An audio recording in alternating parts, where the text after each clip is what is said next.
नमस्कार दोस्तों, मैं महावीर सिंह राठौड़ आपका वाईफाई समर्पण यूट्यूब चैनल पे स्वागत करता हूं।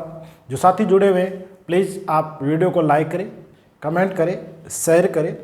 यूट्यूब चैनल को ज़्यादा से ज़्यादा आप सब्सक्राइब कर लीजिए ताकि आपको हमारे द्वारा जो अपलोड किए जाए जो वीडियो होंगे उनका नोटिफिकेशन टाइम पे मिल सके। ठीक है, आज का दोस्तों टॉपिक रहेगा कार्बोहाइड्रेट। इससे जुड़े हुए काफ़ी जो एग्जाम होते हैं पटवार, पुलिस, रेलवे, एसएससी, रीट, इस पर जुड़ा हुआ क्वेश्चन पूछ लेते हैं। इसलिए हम बात करेंगे आज कार्बोहाइड्रेट के बारे में। पीछे के वीडियो में मैंने एक बात की थी आपको वसा के बारे में, और वसा के बाद में आगे आता है कार्बोहाइड्रेट। सबसे पहली बात आती है कि कार्बोहाइड्रेट क्या होता है। नाम से पता है, इसके अंदर अगर आप संधि विच्छेद करोगे तो कार्बोहाइड्रेट में कार्बन, हाइड्रोजन, ऑक्सीजन तीन शब्द मिले हुए हैं। कौन कौन से देखना दोस्तों? कार्बन, हाइड्रोजन और ऑक्सीजन। क्या है? Carbon, hydrogen, oxygen. अब बात करेंगे कार्बन यानी सी सिंबल हो गया इसका, हाइड्रोजन का H हो गया, ऑक्सीजन का O हो गया। तो कार्बन, हाइड्रोजन, ऑक्सीजन, इनके मध्य निश्चित अनुपात होता है 1:2:1। क्या अनुपात होता है? 1:2:1। यानी कार्बोहाइड्रेट में कार्बन का एक अणु होता है, हाइड्रोजन के 2 अणु होते हैं और ऑक्सीजन का 1 अणु होता है। ये कार्बोहाइड्रेट का अणुसूत्र होता है। ठीक है, अब बात करेंगे कि कार्बोहाइड्रेट करता क्या है। तो हमारे शरीर को तुरंत ऊर्जा प्रदान किससे होता है? कार्बोहाइड्रेट से होता है। बात करेंगे कार्बोहाइड्रेट से किस प्रकार की ऊर्जा मिलती है। जैसे मैं क्लास ले रहा हूँ, काफ़ी टाइम से मान लो क्लास लगातार ले रहा हूँ तो मेरे थकान आ जाती है, या कोई भी व्यक्ति कोई भी काम करता है थकान आ जाती है। अगर उसको चाय पिलाई जाए, उसको कॉफ़ी पिलाई जाए, उसको जूस पिलाया जाए, उसको पानी पिलाया जाए, इन सब में क्या है? कार्बोहाइड्रेट। यानी जो भी मीठे पदार्थ होते हैं सब मीठे पदार्थों में कार्बोहाइड्रेट होता है। वो भले ही कम मीठा पदार्थ हो या ज़्यादा मीठा पदार्थ हो। तो आप ऐसा कह सकते हो कि मीठे पदार्थों में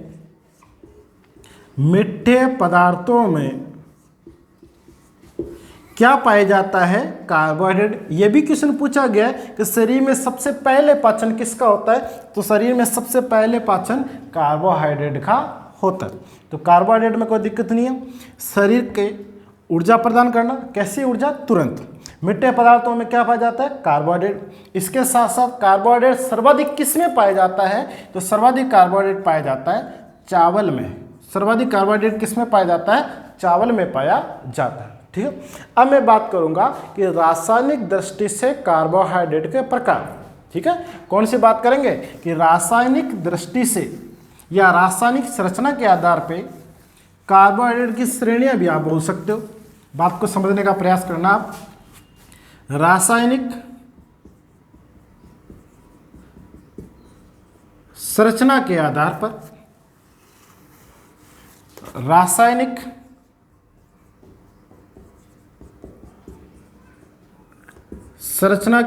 पर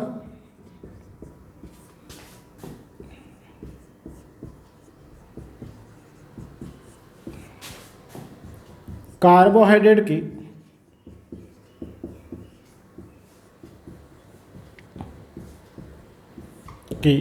श्रेणियां। ठीक, एक जानकारी मैं आपको पहले भी बता दी, दोबारा बता देता हूं। 1 ग्राम कार्बोहाइड्रेट में लगभग 4.2 किलो कैलोरी ऊर्जा होती है। अब कार्बोहाइड्रेट के श्रेणियों की मैं बात कर रहा हूं, चर्चा कर रहा हूं कितने भागों में इसको बांटा। तो ये 3 श्रेणियों में बांटा जाता है। कितने श्रेणियों में? 3। वो 3 कौन कौन से, वो आप समझने का प्रयास से करना। देखो, सबसे पहले आता है मोनोसैकेराइड। 1 नंबर पे क्या आता है? मोनोसैकेराइड। ठीक है, दूसरा आपका आता है डाइसैकेराइड। तीसरा आपका आता है पोलोसैकेराइड। कौन सा? पोलो या पॉलीसैकेराइड बोल सकते हो। अब देखो साइंस में क्या होता है, हम जो हिंदी में बोलते हैं प्रथम, द्वितीय, तृतीय, इंग्लिश में बोलते हैं 1 2 3 4, उसी प्रकार साइंस में एक को बोला जाता है मोनो, 2 को बोला जाता है डाई, 3 को ट्राई, 4 को ट्रेटा, 5 को पेंटा, 6 को हेक्सा। इसी प्रकार कंटिन्यू इनकी गिनती होती है। तो देखो यहाँ पे मोनोसेक्राइड, डाइसेक्राइड और पॉलीसेक्राइड की बात करूँ। मोनोसेक्राइड के अंदर क्या होता है, मोनोसेक्राइड में क्या होता है, ग्लूकोज होता है। क्या होता है, ग्लूकोज होता है। दूसरी बात फ्रक्टोज होता है और गैलेक्टोज होता है। समझने का प्रयास करना, मोनोसेक्राइड में क्या क्या होते हैं, तो ग्लूकोज, फ्रक्टोज और गैलेक्टोज। डाइसेक्राइड में इन दोनों को जुड़ने पर डाई आएगा। ग्लूकोज में अगर आप ग्लूकोज जोड़ देते हो, आप ग्लूकोज में ग्लूकोज मिला देते हो, तो अगर ग्लूकोज में ग्लूकोज मिलता है तो माल्टोज का निर्माण होता है। किसका होता है, ग्लूकोज में ग्लूकोज मिलता है तो माल्टोज का निर्माण होता है। अगर ग्लूकोज में फ्रक्टोज मिला दिया जाता है तो सुक्रोज का निर्माण होता है। और ग्लूकोज में जब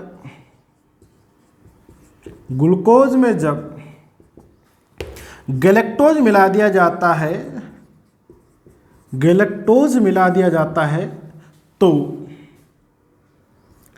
लैक्टोज का निर्माण होता है। इसी के दौरान पॉलीसेक्राइड की मैं बात करूं, इसमें आपका आ जाता है ग्लाइकोजन, शर्करा, शर्करा को हम मंड भी बोलते हैं, ठीक है, काइटिन, डेक्स्ट्रिन और सेल्यूलोज, ठीक है। ये सभी आपके क्या है, कार्बोहाइड्रेट। तो कार्बोहाइड्रेट रासायनिक संरचना के आधार पर कितनी श्रेणियों में बांटा, 3। कौन कौन सी, monosaccharide, disaccharide, polysaccharide. Glucose, fructose, galactose monosaccharide है। डाइसेक्राइड में 2 मिलेंगे तो डाई होगा। ग्लूकोज में ग्लूकोज मिलेगा माल्टोज बनेगा, ग्लूकोज में फ्रक्टोज मिलेगा सुक्रोज मिलेगा, ग्लूकोज और गैलेक्टोज लैक्टोज मिलेगा। और पॉलीसेक्राइड में ग्लाइकोजन, शर्करा, काइटिन, डेक्स्ट्रिन और सेल्यूलोज होता है।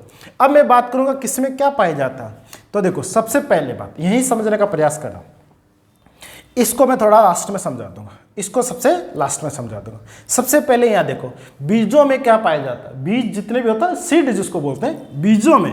तो देखो, बीजों के अंदर, बीजों में माल्टोज पाया जाता है। समझने का प्रयास करना, बीजों में क्या पाया जाता है, माल्टोज।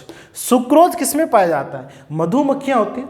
मधुमक्खियाँ शहद के निर्माण से पूर्व, फूलों का शहद के निर्माण से पहले फूलों का रस चूसती है। वो रस के तौर पे क्या चूसती है, सुक्रोज चूसती है, ठीक है ना। क्या चूसती है, सुक्रोज चूसती है। और ये सुक्रोज ही उस शहद को मीठा बनाता है, इसलिए इसको मिट्टी शर्करा कहते हैं। क्या कहते हैं, मिट्टी शर्करा। तो मधुमक्खी शहद के निर्माण से पूर्व फूलों से जब रस चूसती है तो वो किस कार्बोहाइड्रेट का भाग होता है, तो सुक्रोज का होता है। लैक्टोज की बात करेंगे तो लैक्टोज पाया जाता है दूध में, इसलिए लैक्टोज को बोला जाता है दुग्ध शर्करा। लैक्टोज को क्या बोला जाता है, दुग्ध शर्करा। तो दुग्ध शर्करा क्या है, लैक्टोज है। अब बात करते हैं, दोबारा वापिस आते हैं इधर।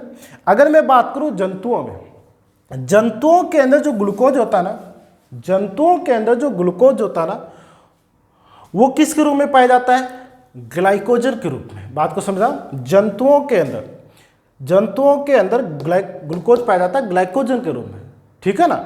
और साथ ही बात करें कि सेल्यूलोज किस में पाया जाता है, पेड़ पौधों की कोशिका भित्ति सेल्यूलोज की बनी होती है। आपने गन्ने का जूस पिया होगा, गन्ने का जूस पीते हैं तो उस गन्ने का जूस यानी पानी के निकलने के बाद में उसका बचा हुआ जो अपशिष्ट है उसी को हम सेल्यूलोज कहते हैं। आप ऐसा कह सकते हो, बाजरे की जब खेती होती है उसमें से अगर हम वो बाजरे का एक तना होता है उसको चूसते हैं तो उसमें लिक्विड होता है, वो तो हमारे गले में चला जाता है, हम उसको पी जाते हैं, लेकिन वो हमारे दांतों से चबा के जो वापस फेंका जाता है वो आपका सेल्यूलोज होता है। और सेल्यूलोज का पाचन अपेंडिक्स करता है। वर्तमान के अंदर व्यक्ति वनस्पति या घास नहीं खाने की वजह से या सेलुलोज नहीं खाने की वजह से अपेंडिक्स का आकार छोटा हो गया। ये बातें मैंने जैव विकास के पार्ट में की थी। ठीक है, अब मैं इसमें जो सबसे महत्वपूर्ण बात है वो आपके ग्लूकोज की है और फ्रक्टोज की है, इसलिए इसको मैं अलग से लेने का प्रयास करूंगा।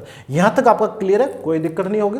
तो फिर आपको मैं ग्लूकोज या फ्रक्टोज के बारे में और अच्छे से समझा देता हूँ। तो देखो, सबसे पहले बात करते हैं ग्लूकोज के बारे में, उसके बाद में बात करेंगे फ्रक्टोज के बारे में। तो ग्लूकोज क्या होता है वो आपको मैं बता देता हूँ, साथ ही किससे प्राप्त होगा और फ्रक्टोज का हमारे दैनिक जीवन में क्या यूज होता है और इससे जुड़े हुए कॉम्पिटिशन एग्जाम में क्या पूछा जा सकता है उसकी भी बात आपके साथ मैं कर लेता हूँ। ठीक है, तो सबसे पहले आता है अपना नंबर 1 पे ग्लूकोज।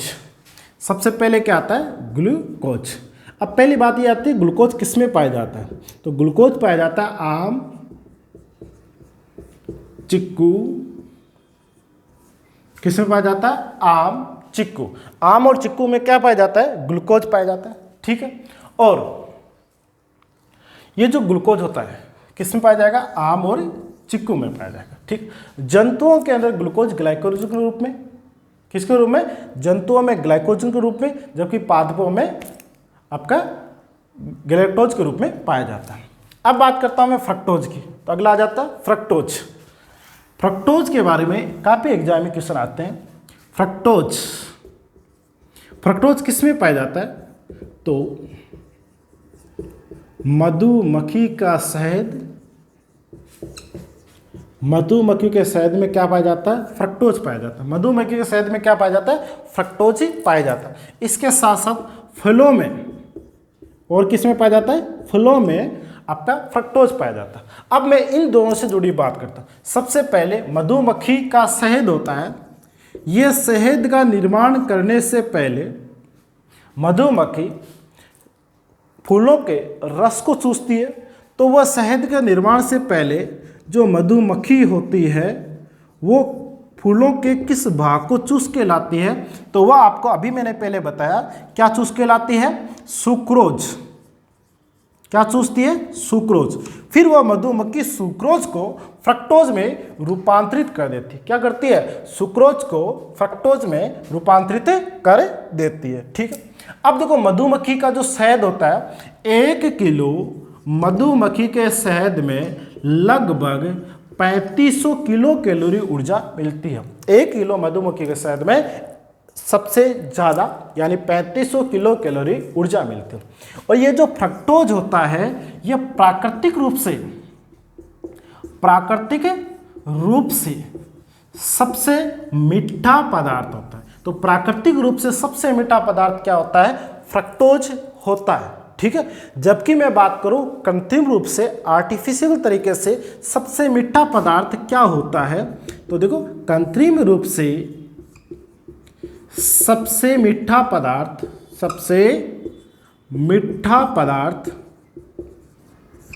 सेक्रिन होता है। क्या होता है? सेक्रिन। अब ये जो सेक्रिन होता है वो फ्रक्टोज से भी 600 गुना ज्यादा मीठा होता है। कितना ज्यादा मीठा होता है?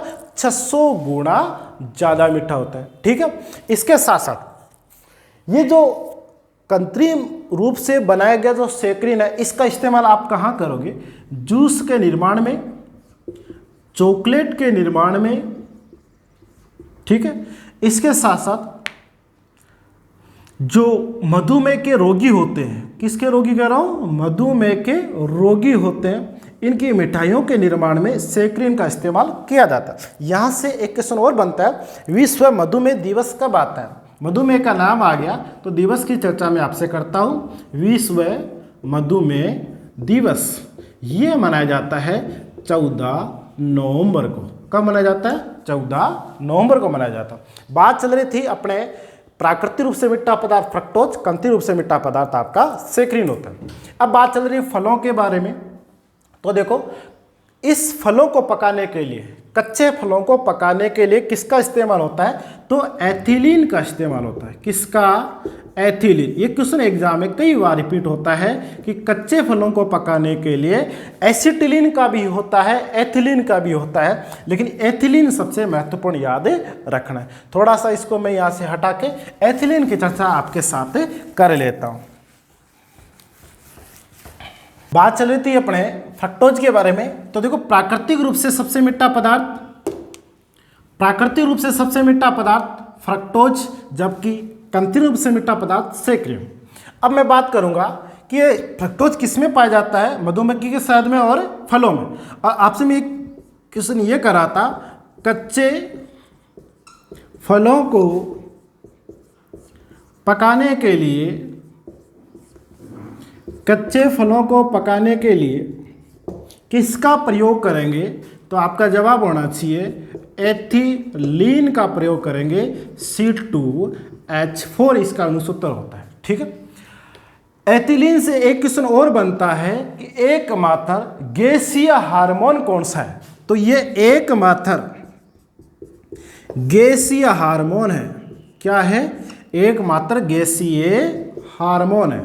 ठीक है, अब बात करते हैं कि फ्रक्टोज होता है या कार्बोहाइड्रेट, सभी की एक साथ चर्चा कर लेते हैं। एक बार क्लियर है यहाँ तक? कच्चे फलों को पकाने के लिए एथिलीन, C2H4, एसिटिलीन का भी होता है लेकिन ज़्यादा मात्रा में एथिलीन होता है। ये गैसीय हार्मोन है। अब मैं बात करूँगा कि ये जो कार्बोहाइड्रेट होता है, ठीक है, ये किस में पाया जाता है या कार्बोहाइड्रेट के स्रोत क्या है, यानी कार्बोहाइड्रेट किस से आप प्राप्त करोगे? सोर्स ऑफ कार्बोहाइड्रेट कह सकते हो। सबसे पहले चावल, अनाज,